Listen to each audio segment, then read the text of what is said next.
Hello students, I am राजकुमार मुळे from electrical department. आत्ताच good news आली एक सांगतो. अगोदर सगळ्यात पहिले गुड न्यूज सांगतो. डेट लक्षात ठेवा.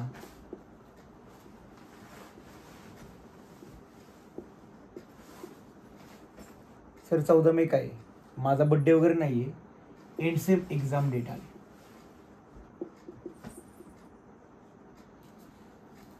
End same exam is on 14th May 2025. किती दिवस राहिले? आज आय थिंक 22 तारीख असेल. आजचे 8, next month 30 + 10, nothing but 45 days. म्हणजेच आपण त्याला 1.5 महिना असं म्हणतो. 1.5 महिना. थोडंसं चेंज करायचंय. फक्त 45 days, नॉट 1.5 महिना. 1.5 महिना म्हणजे खूप लॉंग वाटतं. फक्त 45 days आहेत. End same exam. प्रॉब्लेमॅटिक असा प्रॉब्लेम आहे की आता बॅकलॉग आहेत. बॅकलॉग करायचे का हे करायचं, काय करायला पाहिजे, कसं करू सर मी ऑल क्लिअर होऊ. खूप मुलांचे मेसेज येत आहेत, सर स्ट्रॅटर्जी काहीतरी सांगा. आता काहीतरी स्ट्रॅटर्जी करा ज्याने मी ऑल क्लिअर होईल किंवा मी ॲटलिस्ट जाईल सेकंड इयरला. फर्स्ट क्वेश्चन मला भरपूर जणांनी असा विचारला, जो क्वेश्चन ऐकून मी खूप खुश नाही झालो. बट सर एसीला जाण्यासाठी किती विषय काढावे लागतील, हा प्रश्न म्हणजे एक पळवाटे. मी म्हणतो एसीला जाण्यासाठी किती विषय काढावे लागतील हा प्रश्न जर आत्ता मनामध्ये आला, इंजिनिअरिंग सोडून द्या. फक्त पास होण्याचा क्रायटेरिया आहे का तुम्हाला इथं? मी एसीला जाणार मग बॅकलॉग सोडवणार. एसीला जाताना ऑल क्लिअर होऊन एसीला जायचं. Okay, now to discuss about basic electrical engineering. Okay, ज्यांचे बॅकलॉग एक्झाम आहेत, त्यांचे बॅकलॉग आहेत, त्यांच्यासाठी काय करायचं. BEE मागच्या वेळी पेपर खूप हार्ड आलता, तसा पेपर हार्ड नव्हता. पेपरचा पॅटर्न तुम्ही बघितला असेल. Question number 1 A 6 mark full theory, B ह्या 8 मार्क्सचे डिवाइड झालं होतं. म्हणजे हे 8 mark again divide into 2 criteria. 2 mark theory and 6 mark numerical. म्हणजे 6 + 2 8. आणि question 5 8 × 40 mark theory and 30 marks numerical. हा पॅटर्न होता. मुलांना कळालंच नाही. तो क्वेश्चन होता सुपरपोजिशन थेरमनी सोडवा. यांनी थिअरी लिहिली सुपरपोजिशनची. बरं, थिअरीला एकही मार्क नव्हता. थिअरीला होतं बायलॅटरल युनिलॅटरल विचारलं होतं, यांनी काहीतरी वेगळंच लिहिलं. सो सगळ्यात पहिली गोष्ट BEE किंवा कुठल्याही इंजिनिअरिंगच्या क्वेश्चन पेपरसाठी डोळे उघडे ठेवून क्वेश्चन वाचा ना पहिले. अरे क्वेश्चनच तुम्ही वाचू शकत नसाल. म्हणजे आता माझ्या कॉलेजमध्ये तर आम्ही ते इंग्लिशचे क्लासेस घेतले का, तर मुलांना क्वेश्चनच कळत नाहीत. इतकी घाणेरडी परिस्थिती झाली इंजिनिअरिंगच्या मुलांची की त्यांना ॲप्टीचे क्वेश्चन आहेत. सपोज ॲप्टीचे क्वेश्चन इंग्लिशमधले कळत नाही, त्यांना ते मराठीमध्ये कन्व्हर्जन करून पुन्हा इंग्लिशमध्ये, म्हणजे ते इंग्लिशचा प्रश्न मराठीत कन्व्हर्जन होतो, मराठीमध्ये कळतं आणि मग तो मुलगा सोडवतो. सगळ्यात अवघड परिस्थिती चालू आहे आताची इंजिनिअरिंगची. आणि युनिव्हर्सिटीने बालवाडी करून टाकलेली आहे. 12 मार्क खिशातले वगैरे. तुम्हाला 100चा पॅटर्न पाहिजे होता मुलांना, मग लक्षात आलं असतं. ओके, सो थोडंसं पुन्हा एकदा इकडे येऊ आपण. आता ज्या विद्यार्थ्यांनी फर्स्ट सेमला किंवा फर्स्ट सेमला BEEचा अभ्यास केला होता, लक्ष द्या पुन्हा एकदा, BEEचा अभ्यास केला होता, त्यांच्यासाठी खूप इझी पॅटर्न आहे. म्हणजे कसा, तर प्रत्येक वीकमध्ये एक युनिट करायचं. नेक्स्ट एक युनिट केलं त्याचे, म्हणजे मी जर तुम्हाला पाहिजे असेल तर माझ्या असाइनमेंट्स मी देतो. आता असाइनमेंट्स थोड्याशा बघा. आणि एक पेपर, म्हणजे मी माझ्या विद्यार्थ्यांना सांगितलं की एक क्वेश्चन पेपर आपला आहे ना, एक क्वेश्चन पेपर सॉल्व करा आणि माझ्याकडे या पेपर चेक करून घ्या. लिखाणामध्ये कुठं चूक होते हे तुम्हाला कळेल. लिखाणामध्ये चूक काय होते हे तुम्हाला कळेल. अगेन आपली ठरलेली थिअरी पूर्ण युनिटचा होल स्टडी करायचा का? बिलकुल नाही. होल स्टडी करायला हे आपण 10वी किंवा 12वी नाही करत आहे. लास्ट 5 क्वेश्चन पेपर बघा. कळेल तुम्हाला. पण सर हा पॅटर्न 2024चा नवीन पॅटर्न आहे, मग कसे करू? पॅटर्न बदलला, सिलेबस सेम आहे. काही युनिट काढले, काही युनिट टाकले. ओके. सो सगळ्यात पहिला क्रायटेरिया BEE पास होण्याचा नेहमी माझी स्ट्रॅटेजी असते, first point is derivation. First point derivation, second point theory, third point numericals. म्हणजे युनिट नंबर 1 मध्ये किती डेरिवेशन आहेत? सर युनिट नंबर 1 मध्ये 2 डेरिवेशन आहेत. थिअरीचे किती क्वेश्चन्स आहेत? थिअरीचे ह्याचा मी तुम्हाला एक चार्ट केलेलं नोट्स आहे माझ्याकडे, तो नोट्स मी तुम्हाला शेअर करतो. हां, तरी सांगायचं असेल तर बघा, थिअरीचे क्वेश्चन किती आहेत? फर्स्ट थिअरी क्वेश्चन काय आहे? KVL KCL, write and explain KVL KCL, DC classification of DC network, active passive, ते वाला source, bilateral unilateral. Then question number 3 is write and explain ideal and practical sources. Ideal source म्हणजे काय, practical source म्हणजे काय. Then write and explain superposition theorem theoretically. प्रश्न होता write and explain नव्हता, solve numerical by superposition theorem होता. तुम्ही सुपरपोजिशनची थेअरी लिहिलीत आणि 0 मार्क पडले. अगेन क्वेश्चन, सर स्टेपला मार्क असतात का, ह्याला मार्क असतात का? नाही. तुमचं फायनल उत्तर चुकलं, डायरेक्ट एक्झामिनर असा करतो, इफ बरोबर असेल. जर न्यूमेरिकलमध्ये क्वांटिटीज काढायच्या असतील 3-4 क्वांटिटीज, तर त्या क्वांटिटीज प्रमाणे मार्क असतील. बट काही नाही, फाईंड करंट म्हणलं असेल तर डायरेक्ट हे मार्क किंवा हे मार्क मिळतील. सर मी अर्ध सोडवलं, सर मी हे सोडवलं, नाही. This is not 10th or 12th exam. Okay. तर तुम्हाला एकतर परफेक्ट आलं पाहिजे बऱ्याचशा गोष्टी.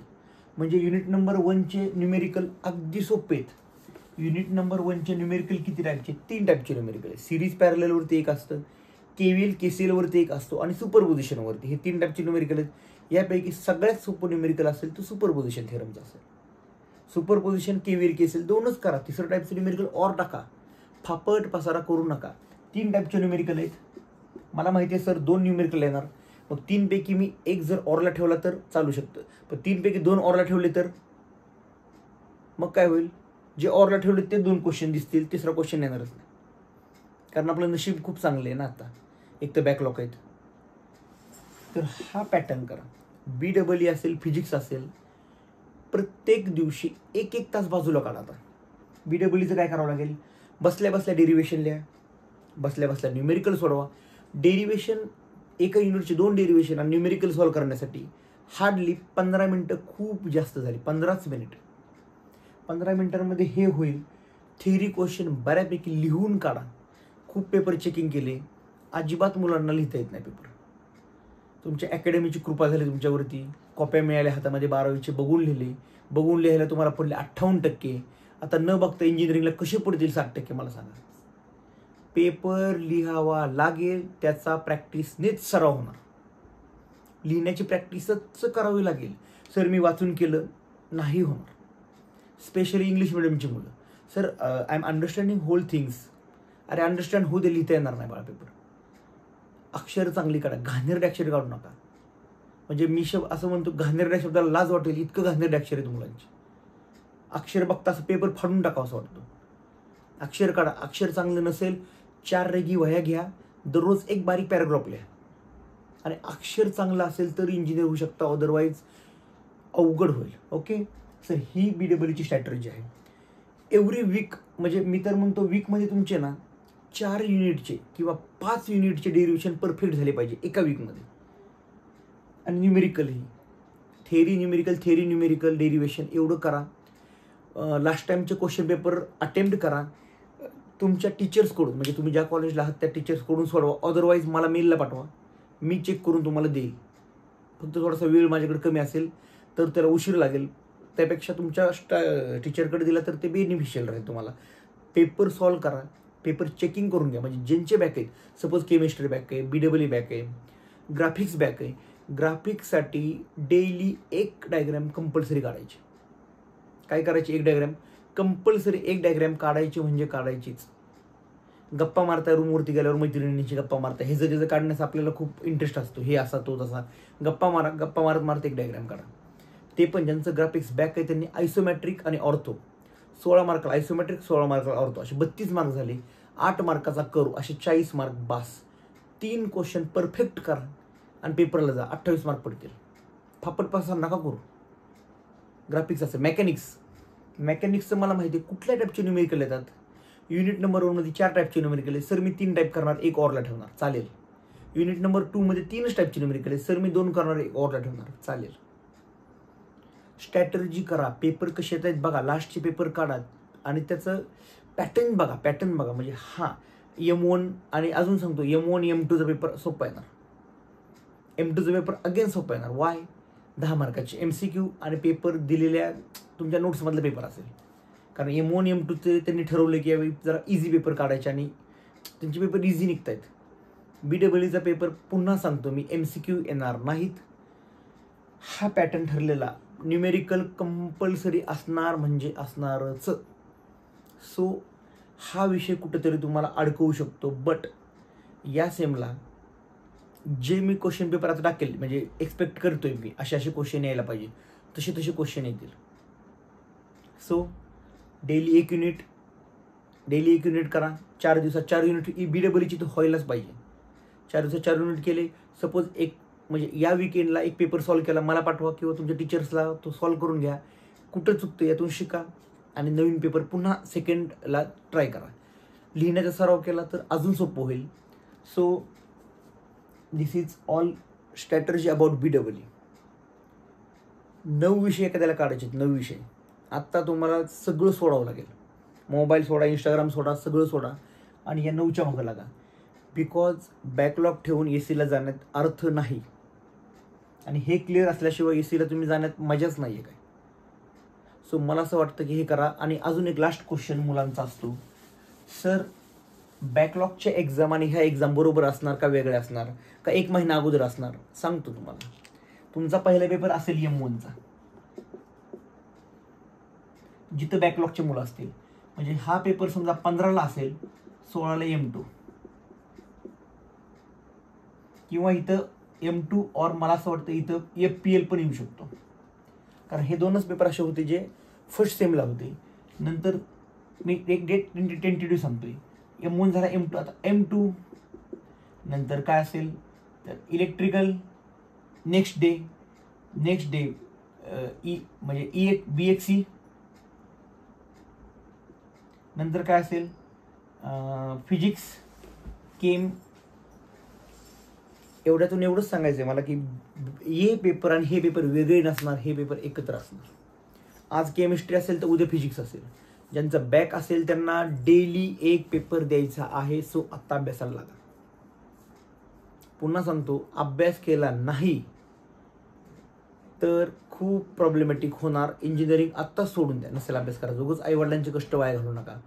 एक 3-4 दिवस झाले प्रत्येक एव्हरीडे मला पॅरेंट्स भेटत आहेत, मुलांना घेऊन माझ्या घरी येत आहे, कोण बाहेर येत आहे, सर मुलगा अभ्यास करत नाही आहे किंवा मुलाचे बॅक राहिले, कसं करणार, काय करणार.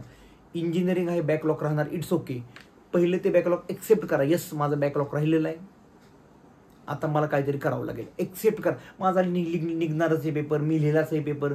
रिचेकिंगला टाकणाऱ्या मुलांनी स्पेशल काळजी घ्या, पेपरचा रिझल्ट कधीही येतो. सो अभ्यासाला लागा आत्तापासून. म्हणजे तुमचं जे असाइनमेंट वगैरे आहेत, असाइनमेंट लिहिताना चांगले असाइनमेंट लिहिणार आहे. असाइनमेंट लिहिताना काहीतरी डॉंकी वर्क करतो असं लिहू नका. Assignment it's part of your study. Assignment म्हणजेच काय तर PYQ, प्रिव्हियस इयर क्वेश्चनच आम्ही असाइनमेंट टाकतो ना. असाइनमेंट प्रॉपर लिहिली तरच तुमचं सगळं होऊ शकतं. कळतंय का? हां. तर प्रत्येक BEE असेल, फिजिक्स असेल, यांचा स्टडी करताना फर्स्ट डेरिव्हेशन, युनिटमध्ये किती डेरिव्हेशन आहेत सगळे करायचे. युनिटमध्ये किती थिअरी क्वेश्चन आहेत सगळे करायचे. युनिटमध्ये किती टाईपचे न्यूमेरिकल आहेत त्याच्यापैकी एक न्यूमेरिकल कमी करायचं. ही स्ट्रॅटर्जी केली, BEEचा अभ्यास 1 आठवड्याभरात होऊन जाईल. प्लस रेग्युलरचाही अभ्यास करा. सगळ्या विषयांना एक प्रॉपर टाईम द्या. केमिस्ट्री मला 12-20 झाला आहे, ज्यांचा केमिस्ट्री बॅक जास्त राहतो. फिजिक्स झाला आहे, फिजिक्सही बॅक राहतो. हे आमचे विषय तर ठीक आहे, अवघड आहेत. सो अजून काय अडचण असेल मला मेसेज करा, मी त्याच्यावरती व्हिडिओ तयार करतो. So student, all the very best for your end same exam. Thank you so much.